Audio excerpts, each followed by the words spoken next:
Bienvenidos a una nueva edición de Palabras Latinoamericanas, el programa de Florial Web, el canal de televisión del Centro Cultural de la Cooperación. Hoy en día estamos honrados, nada menos en una visita como la de Jorge Gestoso. Jorge, gracias por venir y prestarte esta entrevista. Atilio, gracias por la invitación. Yo me siento muy raro porque realmente el gran entrevistador, todos ustedes saben, es Jorge Gestoso, que ha hecho entrevistas memorables y que nos ha abierto perspectivas a todos, y entrevistando a tanta gente. Pero ahora, bueno, se cambiaron los roles y yo quería empezar preguntándote esto. ¿Cómo ves la cosa que nos preocupa a nosotros mucho de Julian Assange en la Embajada del Ecuador en Londres? Estamos muy preocupados por eso. ¿Cómo ves tú eso? Para contártelo en titulares. Dale. Yo tuve la oportunidad de entrevistar a Julian Assange, la primera entrevista que le dio a la prensa una vez que entró a la Embajada de Ecuador en Londres, hace de esto 6 años. Assange ya en ese momento me dijo, yo tengo información confirmada que hay una acusación formal, en inglés indictment, hay una acusación formal secreta contra mí en una corte de Virginia, y hasta hay un jurado secreto electo y me quieren hacer cargos por los cuales me pueden condenar a la pena de muerte. Esto ya lo sabía desde hace por lo menos 6 años. Ahora, en semanas recientes, por un error del Departamento de Justicia en Estados Unidos, que sale otro caso y habían tomado la acusación formal de Assange y le cambiaron el nombre en vez de Assange para otra persona y hacer unos ajustes, como dicen en inglés, cut and paste, se les escapa que ya estaba la de Assange, existía la de Assange. O sea que la Assange tenía buena información. Es decir, que el hombre, lo que está clarísimo es que se la tienen jurada. Cometió el pecado. Y dice Glenn Greenwald, que tiene un sitio web se llama The Intercept, y que hizo una película sobre Snowden, que en definitiva los Estados Unidos no se la perdonan por 2 razones. El gobierno del presidente Trump, porque denunció, hizo públicos los crímenes de guerra de Estados Unidos. Y el Partido Demócrata, con Hillary Clinton, no se la perdona y se la tienen jurada porque denunció la corrupción al más alto nivel dentro de lo que le llaman en inglés el Comité Nacional Demócrata, el DNC, que lo manejaba durante la última elección Hillary Clinton, y dentro de la corrupción fue directamente, y que publicó Wikileaks a través de la información que recibía Assange, publicó que habían decidido marginar específicamente a Bernie Sanders, que cuando hubo elecciones internas ganó 22 estados y 14 millones de votos, para que jamás pudiera llegar a ser el candidato presidencial del Partido Demócrata. O sea, Assange está arrinconado, que te puedo asegurar que te da un asco, porque es repugnante de la manera que lo tienen arrinconado. Es un hombre que está preso en aislamiento solitario, por el solo pecado de difundir la verdad. Es decir, están matando al mensajero y no se discute del valor y los corruptos de los mensajes que representan, que ha sacado a través de Wikileaks. Es terrible. ¿Y vos crees que el gobierno de Lenín Moreno, verdad que tan pocas credenciales éticas tiene, se animará a largar a Assange a la calle para que lo apresen? Yo no te puedo decir porque no tengo la información, pero lo que sí yo te puedo decir es piezas del rompecabezas que la gente que conoce el tema político puede tratar de armar ese rompecabezas. Y es, primero, que cuando llega Lenín Moreno a la presidencia, que es en el mes de mayo, menos unos 9 meses después, hace 2 cosas que son claras. Había que borrar al correísmo. Entonces, meten preso a Jorge Glass y lo sustituyen por otro vicepresidente y lo meten preso por 6 años, los periodos son de 4, para estar seguro que Jorge Glass, que es percibido como el hombre de Rafael Correa, lo saquen de circulación.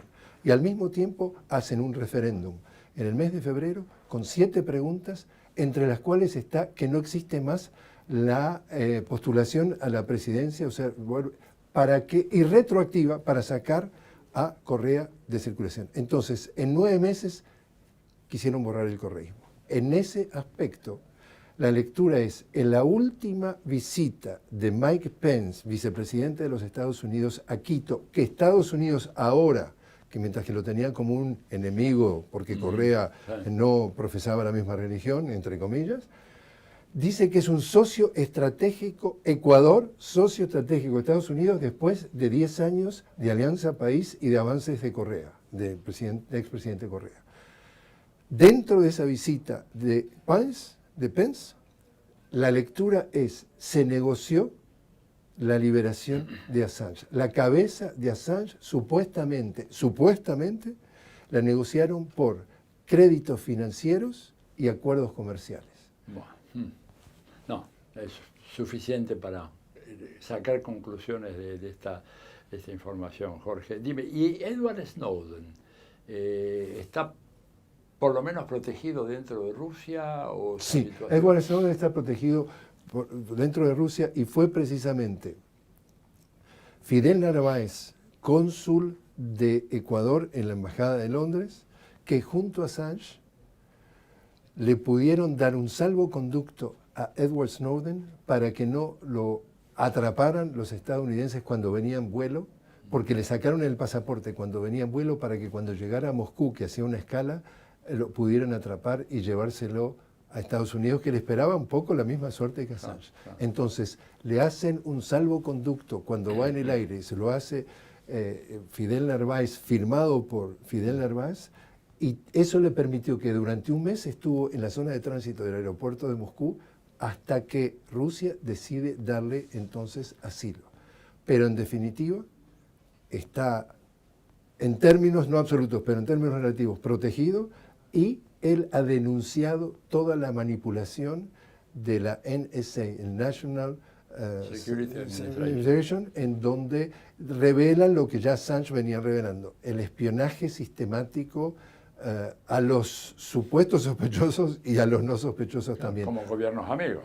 Tanto es decir que a tu computadora la pueden activar la cámara cuando tú estás trabajando para enfocarte cuando ellos quieren, que te activan tu celular cuando ellos quieren, que como me decía Assange, un celular no es un teléfono con un GPS, es un GPS con un teléfono y saben exactamente en qué momento de tu vida estás, dónde, haciendo ok, cómo. Claro. Es decir, esto lo que ha denunciado, que ha dejado muy mal parado a Estados Unidos en el caso de Snowden y Assange, además por las revelaciones de esos documentos que les facilitaron, es hasta qué punto el gobierno de los Estados Unidos o hace operaciones militares cuestionables con derechos humanos para dejar la puerta abierta, o investiga la vida o puede poner las narices en la vida personal de los estadounidenses y de otros, porque le espiaban el teléfono a Dilma, le espiaban a Angela Merkel. Hay que atreverse, ¿eh? Y esos dos son conocidos. Sí. A Correa, por supuesto. Es decir, todo lo que está hablando es, estos señores han pasado a ser villanos por denunciar la verdad. Volvemos a la época que hay que matar al mensajero para adormecer el mensaje. Tremendo. Ahora, vos sos un hombre que hace tanto que estás en los medios. Seguramente has visto el cambio fenomenal que has operado, ¿verdad? En el sistema de medios, en la comunicación. Yo digo cambio en dos sentidos. En cuanto a concentración y en cuanto a capacidad de modificar comportamientos, actitudes y valores de aquellos que reciben los mensajes. ¿Cómo ves esto? ¿Cómo visualizas? Yo soy un lento alumno, un aprendiz muy lento de la realidad. Me llevó nada más que 30 años aprender lo que te voy a contar, porque ya está todo escrito. En este planeta prácticamente se ha inventado la mayoría de las cosas. Pero lo dijo un activista de derechos civiles de Estados Unidos de la época de Martin Luther King, que se llamaba Malcolm X. Y las frases te lo dice todo, porque en 4 frases lo dice todo, en 4 renglones. Dice, los medios de comunicación es la entidad más poderosa del planeta, porque puede hacer culpable al inocente e inocente al culpable. Y eso es poder porque manipula las mentes de las masas. Hasta que tú no entiendas que la concentración de los medios de comunicación en el mundo, por supuesto en nuestra América Latina, el grupo Clarín o Globo en Brasil, etcétera, etcétera, manipulan las mentes de los argentinos, de los brasileños, de nuestros latinoamericanos, no vas a entender por qué la gente actúa como actúa. Vas a decir, pero ¿por qué es que Lenín Moreno está haciendo todo esto y hizo un referéndum y votaron a favor de lo que le interesaba? Porque Correa y Alianza País quería poner publicidad para mostrar la otra cara y no le vendía la publicidad. Y a ti en Clarín tú lees, Clarín y sus ramificaciones, lees y escuchás y mirás por la tele lo que interesa que sea el mensaje preparado a la medida. El único fenómeno muy interesante es el fenómeno de las redes sociales. Lo bueno es que es decir, que ya termina la etapa de tapar el sol con la mano, que es la concentración mediática de estos enormes grupos, corporaciones. Antes de que siga, esa concentración, ¿tenés algún número, por ejemplo? Te digo, yo sabes que vivo en Estados Unidos y desde hace tiempo, en Estados Unidos, 320 millones de estadounidenses. El 94% de la información, de la agenda informativa a la cual están expuestos los estadounidenses todos los días, 94% lo controlan 6 corporaciones. Y esas corporaciones son pequeñas empresas de corporaciones aún más grandes. Es decir, cuando tú piensas que te vas a informar, la única manera de informarte sería de tomarte el trabajo y tu deber como ciudadano, como hombre de este mundo, de contrastar fuentes, de ir más allá, de escarbar abajo de la alfombra para ver qué es lo que te están tapando, que lo que te están tapando es urticante porque en realidad va a molestar a quienes cometen económicamente, políticamente, militarmente abusos. Eso te lo van a tapar. Es tu trabajo, tu iniciativa de salir a buscar, porque existe. Es decir, la información existe, solo que masivamente está controlado por estos grandes imperios. Ahora, lo que pasó con las redes sociales es interesante porque rompe ese monopolio, pero inventan un fenómeno nuevo también muy peligroso que es lo que le llaman ahora fake news, es la noticia falsa, que es lo que tú mencionabas el otro día con el tema de Bolsonaro en Brasil. Claro, tremendo, tremendo, porque además ahí tenés menos posibilidades todavía de control, especialmente, digamos, en WhatsApp. En el caso de Brasil, el papel de WhatsApp, que es el medio predominante por el cual los brasileños se enteran de lo que pasa en Brasil, más del 60% de ellos lo hacen, ¿verdad? Es un territorio donde vos podés decir absolutamente cualquier cosa, porque incluso en Facebook tenés algunas posibilidades de que haya un cierto control, pero no así en WhatsApp. Ahora, ¿qué hacer para lograr democratizar el sistema de medios? Acá intentamos sacar una ley de medios, pero resulta que después los jueces cuando vino Macri, rápidamente Macri la desestimó y los jueces antes, en la época de Cristina Fernández de Kirchner, simplemente interponían amparos, ¿verdad? O fiscales que interponían amparos, pero se demostró que es un poder prácticamente inquebrantable. Pero ante eso, digamos, la democracia sufre y por eso las últimas encuestas que hablan de que cada vez hay menos gente que cree en la democracia, que llamó la atención. Y yo soy uno de ellos. Vos sos uno de ellos. Pero claro. soy uno de ellos militantemente ¿no? creyente de que la palabra democracia está prostituida a niveles impensables. Es decir, me encantó una frase que dice Juan Carlos Monedero, creador del partido Podemos en España, que lo dijo acá en Buenos Aires, en este evento de Claxo 2018, el primer Foro Mundial del Pensamiento Crítico, y él dice, ojo, AMLO, Andrés Manuel López Obrador en México, logró y ganó el gobierno, pero no ganó el poder. Dice, el poder lo siguen teniendo los medios, la banca, las finanzas, las industrias claves, y en realidad va a tener que negociar, va a tener que bailar con la más fea o con la más linda. Es decir, el tema es que a ti te venden la idea de que demo, pueblo, gracia, gobierno, que el que llega a gobernar, el gobernante de turno es el gobernante que gobierna en nombre de el demos, sí. Es un cuento chino.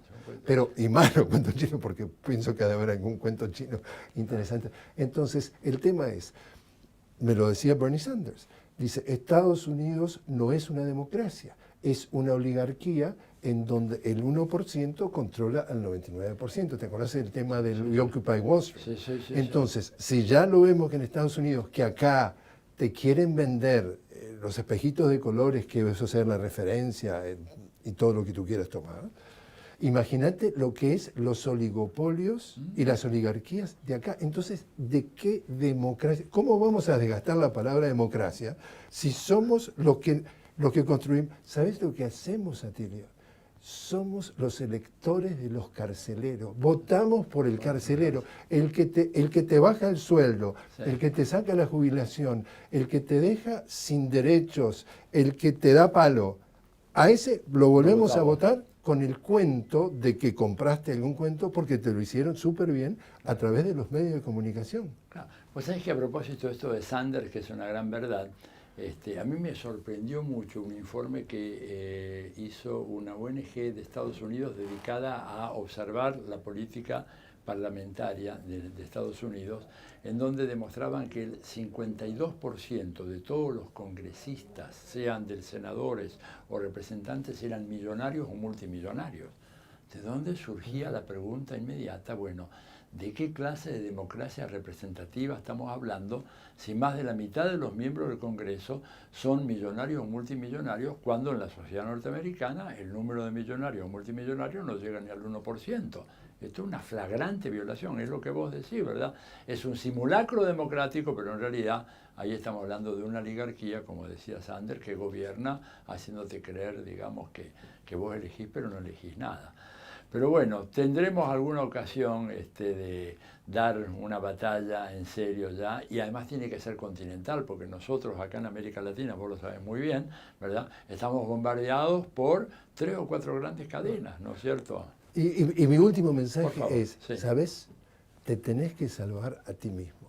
Tenés que tomar la responsabilidad de ciudadano, decía Monedero. La diferencia entre los pobres y los ricos es que los pobres votan cada 4 años. Los ricos todos los días levantando el teléfono y controlando. ¿Sabes lo que? Hay que levantarte todos los días y vos tenés la responsabilidad de ser tu país. Vos sos el que haces el país. Vos el que no te tenés que dejar de avasallar. Los que están ahí son tus empleados. Vos le pagás el sueldo. ¿En qué empresa del mundo no agarras al tipo que es tu empleado y le tirás la oreja cuando le hace mal? Y nosotros somos tan vulnerables, ignorantes, todavía niños de pecho, lo que sea, en donde no enfrentamos, no sabemos los derechos que tenemos y los exigimos. Lo tenemos que hacer y empezar por estar bien informados para saber dónde estamos parados y entonces reclamar lo que nos están avasallando, lo que se están vendiendo. Pero la obligación es no votar y quedarte de brazos cruzados a que te arregle la vida. No, tenés que tú salir a ser autor de tu propio destino. Eso es lo que nos está faltando como latinoamericanos, me parece de manera importante. Jorge Gestoso, un placer y un honor haberte recibido acá en Florial Web. Te doy muchas gracias por la entrevista, será hasta muy pronto. A ti, Leo, gracias a ti.